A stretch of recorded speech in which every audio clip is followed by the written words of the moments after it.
देखिए, महंगाई की जो मार पड़ रही है पूरे देश के अंदर,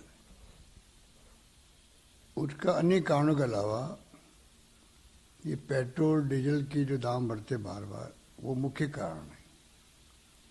आप याद कीजिए, जब यूपीए गवर्नमेंट थी तो $140 प्रति बैरल पहुंच गए थे दाम। तब भी यूपीए गवर्नमेंट वक्त में 76 रुपये से ऊपर भाव नहीं गया, डीजल पेट्रोल का आसपास रहा, क्योंकि 10 रुपये से एक्साइज ड्यूटी लगती थी। अब आम जनता को तो इन बातों से वो बताते नहीं हैं, छिपाते हैं।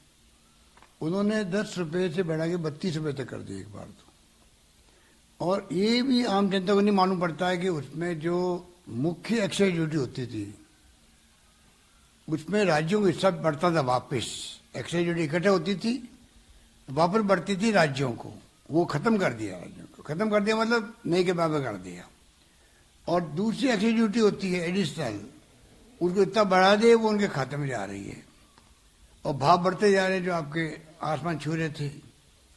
और आपको इस बात का जानकारी है, वैसे तो चुनाव की घोषणा होते ही सारे प्राइस बढ़ने बंद हो गए थे, प्राइस बढ़ने बंद हो गए थे पेट्रोल डीजल के। और जैसे यूपी चुनाव समाप्त हुए, पहले हमने कहा था चुनाव खत्म होते ही प्राइस बढ़ाएंगे, वही हुआ। आप देख रहे हैं चुनाव के बाद में लगभग 10 रुपये बढ़ा दिया प्रति लीटर, और कल घोषणा करी है कम करने की। तो उसके मायने क्या हुए? 9 रुपये कम कर दिए, 8 रुपये कम कर दिए। तो ये धोखा देने वाली बात है, जनता को धोखा देने वाली बात है। आज राज्य सरकार को मजबूत करना चाहिए इनको। अगर स्टेट गवर्नमेंट मजबूत होगी तो कोरोना की लड़ाई भी जंग लड़ी जाएगी, लड़ी गई है। अन्य गतिविधियां बढ़ेगी राजस्थान के अंदर भी, पूरे देश के अंदर भी। उसकी चिंता इनको नहीं है। तो चिंता इस बात की है कि जो भाव कम किए गए वो खाली यूपी चुनाव के बाद में बढ़ाए गए थे, कोई पूरे नहीं, उससे कम भाव कम किए कल। बाबा लूट रहे हैं खाली बिना मतलब की। और उन्होंने जब कम किए, हमारा स्वतः कम हो जाता वैट।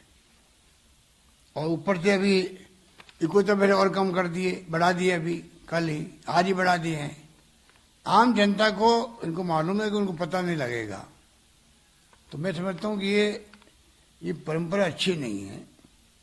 जनता को राहत देने का वक्त है अभी, क्योंकि कोरोना की मार अलग पड़ी हुई है, रोजगार लोगों को मिल नहीं रहा है, महंगाई बढ़ रही है, देखने की बात। धन्यवाद।